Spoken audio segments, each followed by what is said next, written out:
Selamat malam, salam sejahtera. Isu hangat petang ini, faktor agung pelantikan Perdana Menteri timbul lagi. Asalnya mau tulis topik lain, mau ulas topik lain.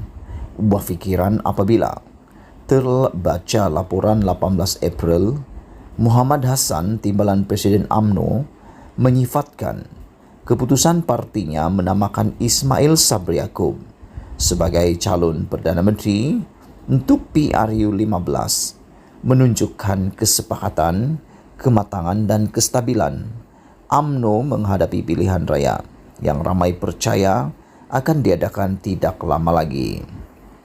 Hujah Muhammad itu sebenarnya bukanlah dakwaan atau pengisytiharan baru. Sebelum ini pun, ramai orang UMNO daripada atasan hingga bawahan berkata, sedemikian sebaik sahaja MKT UMNO tempoh hari umum apa yang mereka umum, yakni Ismail Sabri calon Perdana Menteri mereka. Namun oleh kerana Muhammad atau Tokmat, orang nombor 2 parti dan kini disebut sesetengah pihak, molek menjadi calon UMNO untuk jawatan Timbalan Perdana Menteri, wajarlah apa yang beliau katakan diberi perhatian.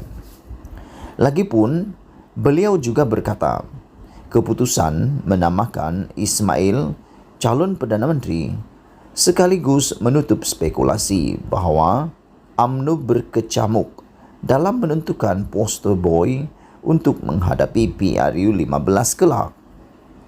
Kita tahu sememangnya UMNO berkecamuk berhubung isu poster boy, sehingga ada ketika parti itu berura-ura tidak akan ada pemimpin dianggap sebagai poster boy, wajah rasmi parti untuk menarik sokongan pengundi pada PRU 15. Kita tahu mereka pening kepala, malah berselisih pendapat mengenai isu ini kerana mengikut tradisi, poster boy UMNO BN ialah Presiden UMNO selaku Perdana Menteri. Namun kali ini, Presiden parti orang lain, Perdana Menteri orang lain. Bukan itu sahaja, Perdana Menteri hanya sekadar naib Presiden parti, lebih rendah daripada Presiden. Sememangnya, poster boy sesuatu yang penting bagi parti politik ketika menghadapi pilihan raya. Maka dengan keputusan MKT UMNO tempoh hari dan berdasarkan apa yang dikatakan Tokmat, bolehkah disimpulkan semua yang berkecamuk sudah beres? Itu biar orang UMNO sendiri jawab dengan ikhlas dan jujur, meskipun tidak secara terbuka. Bagi saya, UMNO masih dihantui dengan apa yang berlaku di Johor. Lebih tepat, apa yang berlaku selepas PRN Johor, yang parti itu selaku nahkoda Bahtera BN menang bergaya. Kita tahu UMNO menampilkan kepada rakyat Johor Hasni Muhammad sebagai calon Menteri Besar jika menang PRN.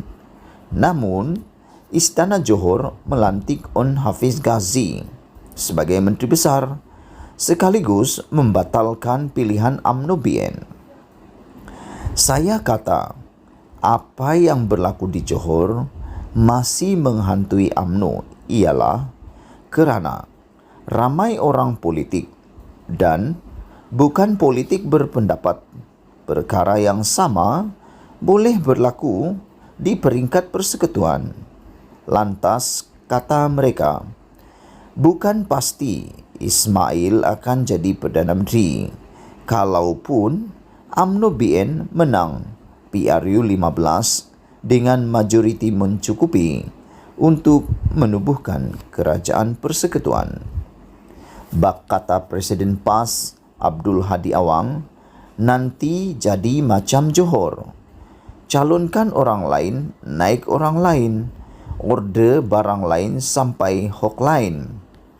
Suka atau tidak, ada betul dan logiknya apa yang dikatakan Hadi. Campur tangan istana dalam pelantikan menteri besar bukan perkara baru. Kita tahu, ada kala raja-raja Melayu punya pilihan sendiri.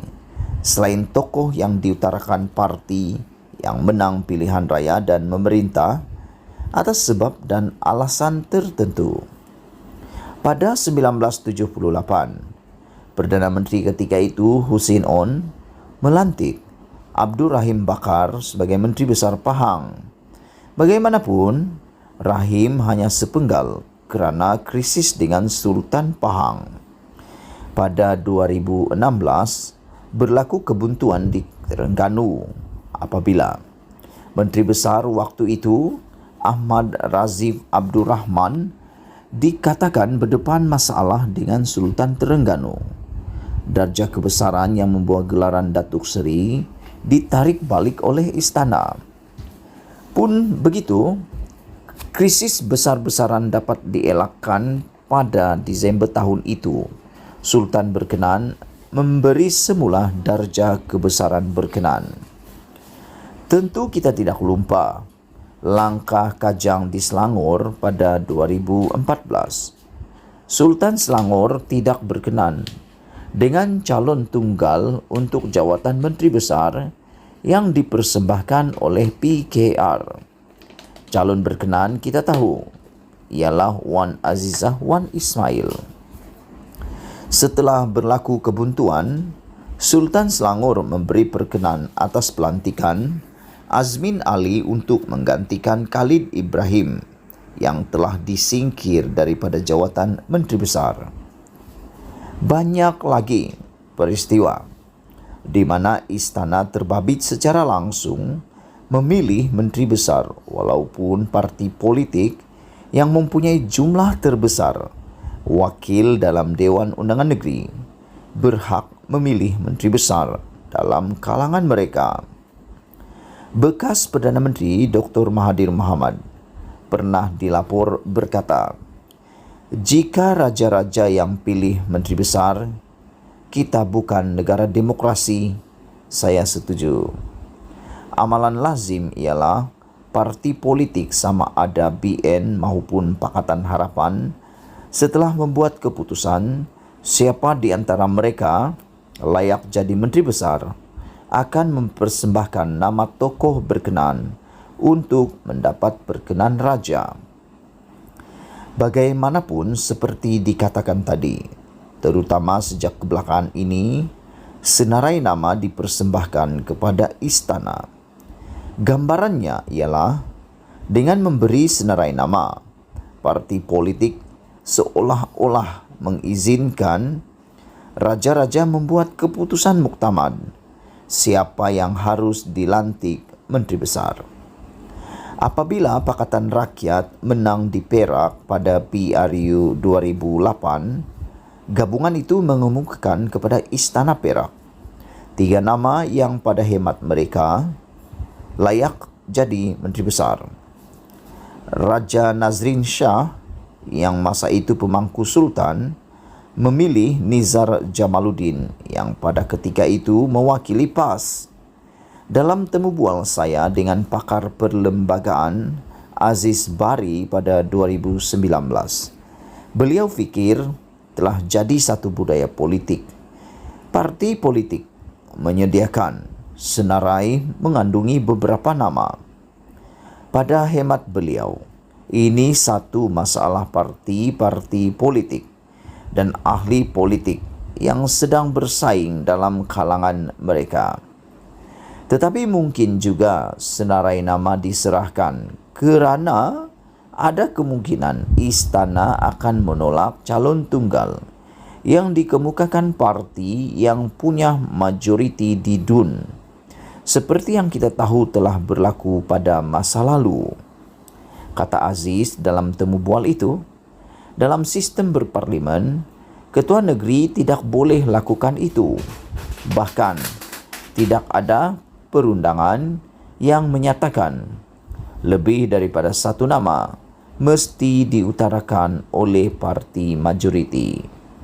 Kata beliau lagi, mengikut undang-undang, jika parti majoriti mempersembah hanya satu nama, Ketua Negeri mesti menerimanya dan tidak boleh meminta nama-nama lain dikemukakan. Walaupun komen itu disuarakan pada 2019, saya kira ia masih relevan dan terpakai kerana perundangan negara bersabit perkara itu tidak berubah. Bagaimana pula pada peringkat persekutuan, khususnya peranan Agong dalam pelantikan Perdana Menteri. Ini banyak diperkatakan, terutama sejak berlakunya rampasan kuasa politik yang dikenali sebagai langkah Sheraton. Menurut perkara 40 dalam kurungan 2 perlembagaan, Perdana Menteri dilantik atas budi bicara Agong yang berperanan sebagai Ketua Negara. Manakala perkara 43 dalam kurungan 2 pula menetapkan bahawa Perdana Menteri haruslah dilantik dalam kalangan ahli Dewan Rakyat yang pada hemat Agong mendapat kepercayaan ahli Dewan. Jelas.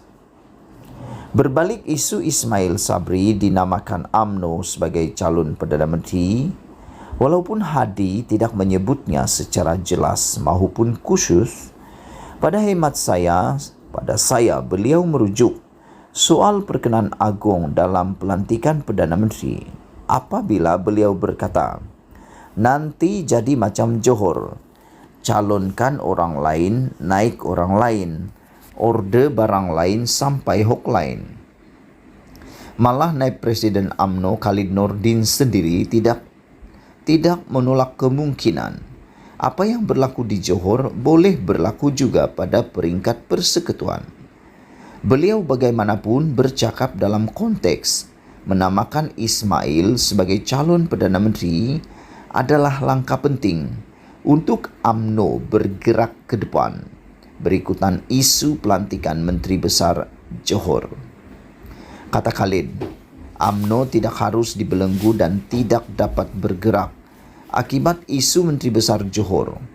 Walaupun ada kemungkinan keadaan diulangi pada peringkat persekutuan. Katanya, UMNO akan terpaksa berdepan isu itu jika ia terjadi lagi.